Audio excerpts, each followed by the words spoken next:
नमस्कार दोस्तों, मैं हूं मनोज मिश्रा। कहते हैं किसी भी देश का भविष्य उसके बच्चे और उसके खिलाड़ी होते हैं। इसलिए सरकारें खेलों को बढ़ावा देने के लिए करोड़ों रुपए खर्च करती है। नए स्टेडियम बनाए जाते हैं, नए क्रिकेट ग्राउंड बनते हैं, स्विमिंग पूल बनते हैं, आधुनिक खेलों सुविधा की तैयारी की जाती है। लेकिन एक सवाल है, क्या सिर्फ भवन बना देने से खेलों का विकास हो जाता है? क्या फीता काट देने से किसी परियोजना की सफलता होती है? या फिर असली सफलता तब है जब वर्षों बाद भी खिलाड़ी उसी स्टेडियम में बेहतर सुविधा के साथ अभ्यास कर सके। दोस्तों, आज हम बात कर रहे हैं खरिया रोड के बीजू पटनायक इंडोर स्टेडियम की। एक ऐसा स्टेडियम जिसने खिलाड़ियों के भविष्य को ध्यान में रखकर बनाया गया।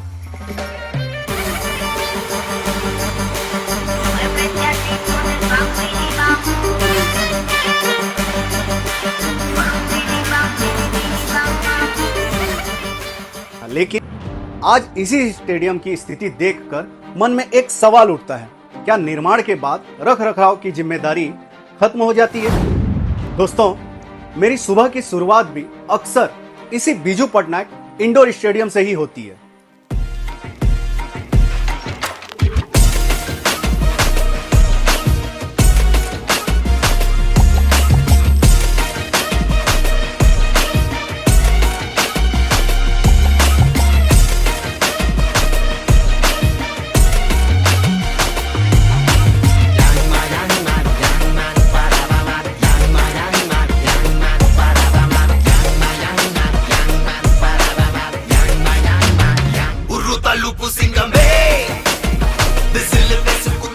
रोज की तरह घर से निकलता हूँ, स्टेडियम पहुंचता हूँ और जैसे ही कोर्ट के अंदर कदम रखता हूँ तो सबसे पहले मेरी नजर जाती है उन बंद पड़ी लाइटों पर।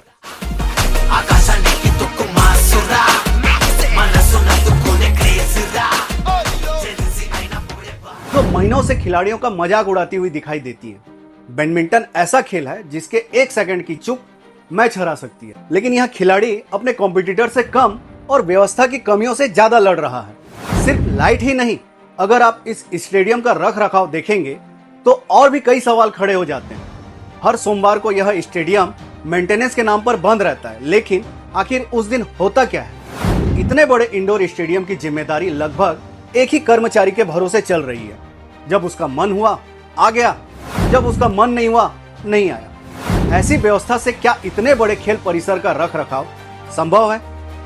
बाथरूम की सफाई के लिए फिनाइल चाहिए, हार्पिक चाहिए, सफाई सामग्री चाहिए, लेकिन अगर यही मूलभूत चीजें उपलब्ध नहीं होंगी तो सफाई कैसे होगी? जिस कारपेट पर हमारे बच्चे रोज गिरते हैं, दौड़ते हैं, पसीना बहाते हैं, उसी कारपेट को आज तक शायद कभी भी सही तरीके से पोछा लगाकर साफ नहीं किया गया है। झाड़ू लगा देना और वैज्ञानिक तरीके से सफाई करना, दोनों में बहुत फर्क होता है। अब आइए पानी की बात करते हैं।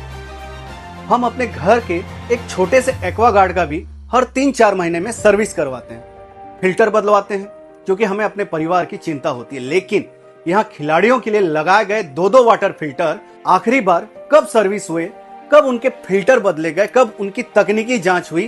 क्या किसी के पास इसका जवाब है?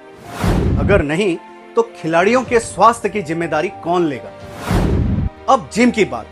जिम में लगे एसी खराब पड़े हैं, मेंटेनेंस नहीं है, नियमित निरीक्षण नहीं है और धीरे धीरे खिलाड़ियों ने भी उम्मीद छोड़नी शुरू कर दी है। दोस्तों, सबसे बड़ा सवाल यह है, इतने बड़े स्टेडियम का निर्माण हो गया, करोड़ों रुपए खर्च हो गए, उद्घाटन हो गया, तस्वीरें खींच गई, भाषण हो गए, लेकिन उसके बाद क्या? क्या कोई अधिकारी हर महीने यहाँ आकर निरीक्षण करता है? क्या कोई यह देखने आता है कि खिलाड़ी किन परिस्थितियों में अभ्यास कर रहे हैं? कम से कम मुझे तो आज तक ऐसा देखने का अवसर नहीं मिला। और अगर व्यवस्था है तो उसका परिणाम जमीन पर क्यों नहीं दिखाई देता? दोस्तों, 5 जून को इसी स्टेडियम में बच्चों का एक बड़ा बैडमिंटन टूर्नामेंट आयोजित हुआ था। उस दिन माननीय विधायक महोदय, चेयरपर्सन और कई सम्मानित जनप्रतिनिधि मौजूद थे। मैंने स्वयं माननीय विधायक जी के स्टेडियम की खराब लाइटों की समस्या दिखाई। उन्होंने देखा, तस्वीरें भी ली और कहा जल्द कार्रवाई होगी। उस समय लगा अब खिलाड़ियों की समस्या का समाधान होगा, लेकिन आज 20 दिन से ऊपर गुजर चुके हैं, समय बीत चुका है और लाइटें आज भी उसी हालत में हैं। यह सवाल किसी व्यक्ति विशेष के खिलाफ नहीं है, लेकिन जब समस्या सामने रखी गई हो और समाधान का आश्वासन भी दिया गया हो तो तो खिलाड़ियों का यह पूछना बिल्कुल स्वाभाविक है, आखिर कार्रवाई कब होगी। दोस्तों, आज सरकार नई नई खेल परियोजना ला रही है, नए ग्राउंड बना रही है, स्विमिंग पूल बन रहे हैं। यह निश्चित रूप से स्वागत योग्य है, लेकिन एक डर यह भी है, अगर आज बने हुए स्टेडियम का हाल यह है तो आने वाले कल में बनने वाली नई परियोजनाओं का क्या होगा? क्या उनका भी उद्घाटन होगा, फोटो खींचेगी और फिर रख रखाव भगवान के भरोसे छोड़ दिया जाएगा? अगर ऐसा ही होना है तो फिर केवल निर्माण का फायदा क्या? दोस्तों, सबसे बड़ी बात मैं आज जिम्मेदार अधिकारियों से पूछना चाहता हूं, हमें आवाज उठानी ही क्यों पड़ रही है? अगर नियमित मेंटेनेंस हो, अगर अधिकारी समय पर निरीक्षण करे, अगर शिकायत पर तुरंत कार्रवाई हो, तो क्या हमें वीडियो बनाकर अपनी बात रखनी पड़ती? हम विरोध के लिए विरोध नहीं कर रहे हैं, हम राजनीति नहीं कर रहे हैं, हम अपने बच्चों के भविष्य की बात कर रहे हैं, क्योंकि आज इस स्टेडियम में खेलने वाला बच्चा कल जिला, राज्य और देश का नाम रोशन कर सकता, लेकिन उसे अच्छी सुविधा मिलनी चाहिए। और आखिर में मैं जिले के सभी खिलाड़ियों, अभिभावकों, खेल प्रेमियों और जागरूक नागरिकों से निवेदन करता हूं, अगर आपको भी लगता है कि खिलाड़ियों को बेहतर सुविधाएं मिलनी चाहिए तो इस वीडियो को अधिक से अधिक साझा कीजिए, माननीय जिलापाल महोदय तक पहुंच जाए, खेल विभाग तक पहुंचाइए, ताकि जिम्मेदार अधिकारी स्वयं यहां पर आए और निरीक्षण करें और इस स्टेडियम की वास्तविक स्थिति को देखें।